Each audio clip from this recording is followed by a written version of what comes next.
Hey folks, good evening. This is Dr. Starr, Silver Spring Medical Center. Where should we begin?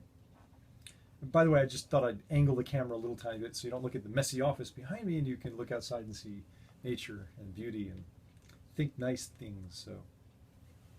One of the topics that is very much important when people are considering weight loss, and that's a lot of people. The latest stats in the United States are over 65% of Americans are overweight. A gross, well, I wouldn't say a majority of that, but close to more than half of that is obese. So pretty much 6 or 7 people that you see out of 10 walking down the street, they're going to be overweight, and a good number of those people are going to be really overweight. Okay. This is definitely a trend that is not going away. It's one of the reasons why in the office a few years ago we said we need to devote time and energy to this, because our patients, regardless of what conditions they have, they are complicating things by not eating a healthy diet, and conversely, being overweight is complicating everything in their lives. And if it's not making a major impact, it certainly will. And don't be fooled. This is not a slam against anyone who is heavy. God knows we've all at one point or another in our lives carried a lot of extra pounds that we really don't need. But it's important to realize that we don't become complacent and we say, oh, it's okay. It's not okay. It's absolutely not okay. Certainly socially, I mean, you have to be sensitive to the fact that people have needs and people want to. I don't think anyone genuinely wants to stay heavy and overweight. It's not good for many reasons, but certainly from a health perspective, it's quite deadly. The #1 killer in the United States has been heart disease, well over 100 years now in this country. You have greater chances of dying of a heart attack than just about anything else. Most people, if asked the question of what poses a greatest risk to females in the United States, they'll right away say usually breast cancer. That's not true. There's 8 to 10 times the number of women killed every year from heart disease than there is from cancer. So great, run for the cure, and that's really nice. I think there should be research done and work towards fixing, curing, treating all ailments. That's okay. But let's not forget the fact that the whopper, the #1 killer in the United States, is heart disease. Okay, only after that is cancer, stroke, and diabetes. And by the way, diabetes, when I was in school, and that was not so long ago, 17 years ago, diabetes was number 9 or number 11, if I'm not mistaken. Now it's number 4. So it's moving up, and they're projecting that it's going to be probably number 2 in the next decade to 2 decades. The biggest question, however, that people ask us when they start their journey on a new lifestyle, and that's really what it is. There is no such thing as a diet that's successful. Even the treatments we use in the office, they're temporary. They are crutches. They are to assist, not to fix, they are patches. They're not long-term cures. The only thing long-term which will help someone reach and sustain a healthy weight, a truly healthy weight, and if you want to know what was the healthy weight, unless you were obese or overweight as a teenager, what were you when you were 18, 19, 20 years old? I ask patients that all the time. How much did you weigh when you were 19 years old? And they say, oh yeah, well, I was a teenager, I was very thin then. Nothing doing. You're pretty much skeletally mature at 19. There's no reason why someone at 39, 49, 59, 69 years old should not be the same weight that someone's at 19. Why not? Skeletally, you're no different. Musculoskeletal, okay, a little bit less muscle mass, but your metabolism isn't deviated that much that you have excuses to say, well, it's okay. I should be 60 or 80 pounds overweight, 30, 40, 20, whatever it is, because I'm 49. Well, no, you really don't have to be that way. So the only thing that's long-term sustainable and successful is changing your lifestyle, changing the habits that you're doing every single day. You must look differently at food. You must look at different foods. The average American's diet is horrible. Horrible. I mean, yes, hot dogs, hamburgers, French fries, pizza, pasta, ice cream, cakes, cookies, junk. It's not the junk food that's making you fat. It's not the sugar that's making you fat. It's not the lack of exercise that's making you fat. It's not the lack of medication that's making you fat. People are fat because they consume too much fat. That's really the cause of obesity. If you don't consume calories, you're not going to gain weight. If you consume the wrong calories, you will gain weight. It's not the calories that make you fat. How do we know this? Well, compare the typical Asian to the typical American. Same level of activity. Who consumes more calories? Oh, come on, Doc. Clearly, Americans eat more calories.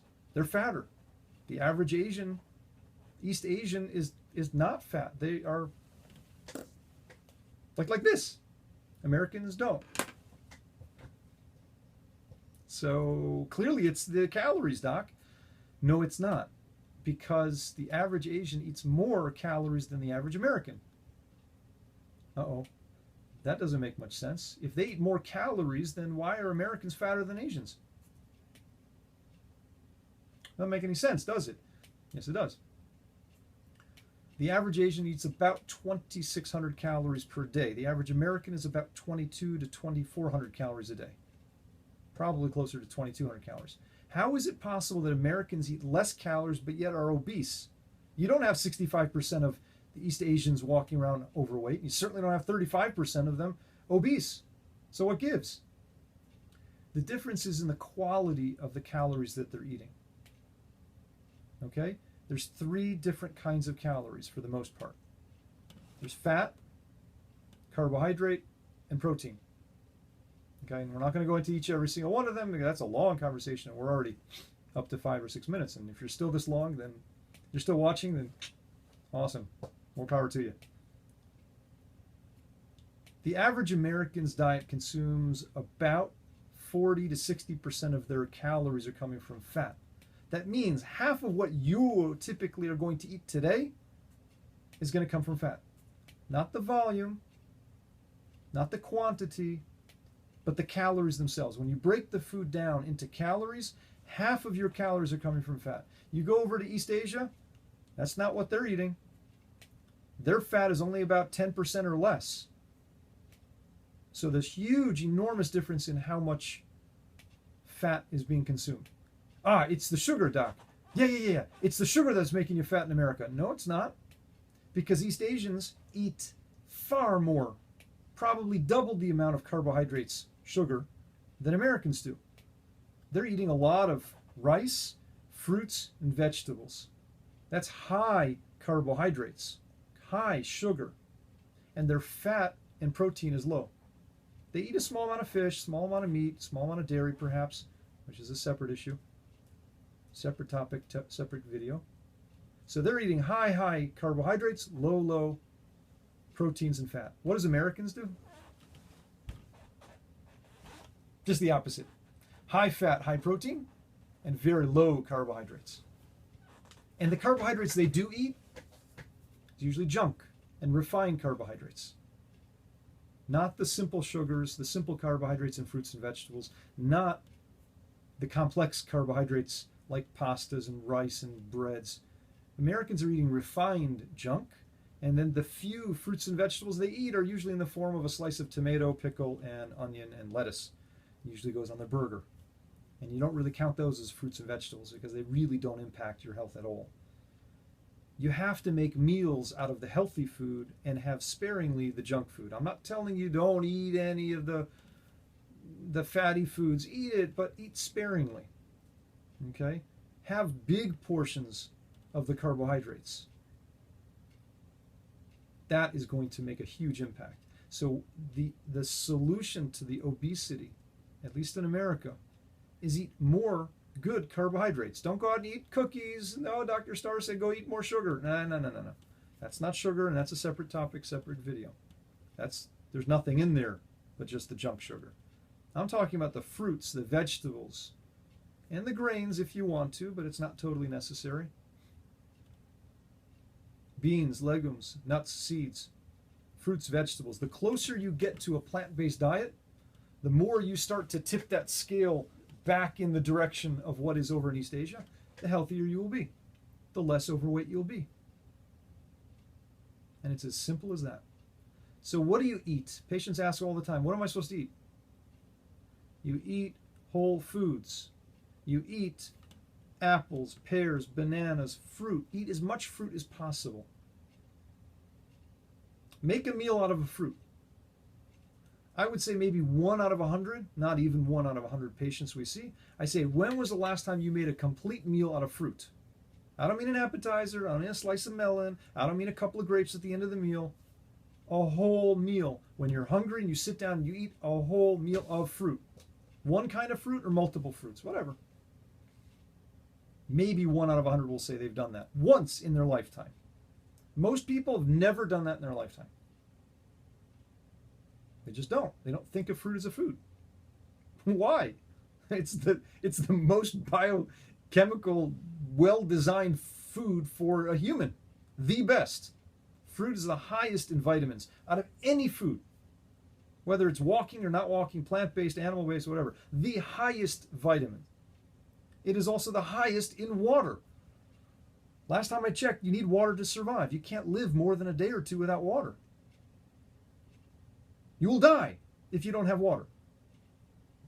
Whether you drink it or eat it and it's in your food, you need water. So fruit has the highest in vitamins, highest in water content. Why would we say, oh, you're not supposed to eat that a lot, too much? Too much. It's too much, doc. It's never too much. Vegetables, second highest in water. Probably second highest in vitamins. But it's certainly the highest in minerals. So those are the best foods for you. Eat more of them. The high fatty foods, eat less of them. And it's not the carbohydrates. Oh, pizza's bad for you, doc, because it's carbs, right? Carbs are bad. Carbs are bad. No, the bad part of pizza is not the carbohydrate, the refined flour, even though it's not so healthy. That's not what's making you fat. It's the cheese on top of it. It's all the saturated fat. It's the cholesterol. It's all of the high fat content of the dairy. Meats, chicken, fish, seafood, dairy, cheese, milk. All of those things are high fat foods. And Americans eat a lot of them. A lot. The average American eats over 35 pounds of cheese per year. I don't eat cheese, so they get that average, not counting me. That means that you're probably eating more than 35 pounds a year. That's a lot of fat. So the answer is the Americans are eating generally high fat. And if they're eating a high amount of protein, fat comes with that too.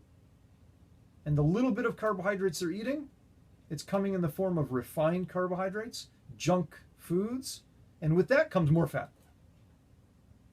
When was the last time you saw somebody eat a plain bagel? They don't. They put cream cheese on it. They put butter on it. They put deli on it. They put some kind of spread on it. They don't eat it plain. When was the last time you saw somebody eat really plain dry pasta? They don't. They put a sauce on it, which is usually high fat. And yes, you can get low fat or fat-free pasta sauce. You should. But they'll put cheese sauce on it, or they'll sprinkle Parmesan cheese on it. They don't eat pasta plain. They don't eat bread plain. Who's going to eat rice plain, except for me? They add oil to it. You got to add oil to it, doc, otherwise it doesn't taste good. Well, yeah, okay. But that's where it's coming from. All right? So eat more fruits and vegetables. Eat less fat. Look at the fat content of your food. Pick up your food. Look at the label on the back. Understand how much fat is in it and how many calories of fat contribute to the overall calories. That'll tell your percentage. Simple division. If it's 100 calories a serving and it's 50 calories coming from fat, it's 50% fat. That means half of that box or half of whatever you're going to eat is coming from fat.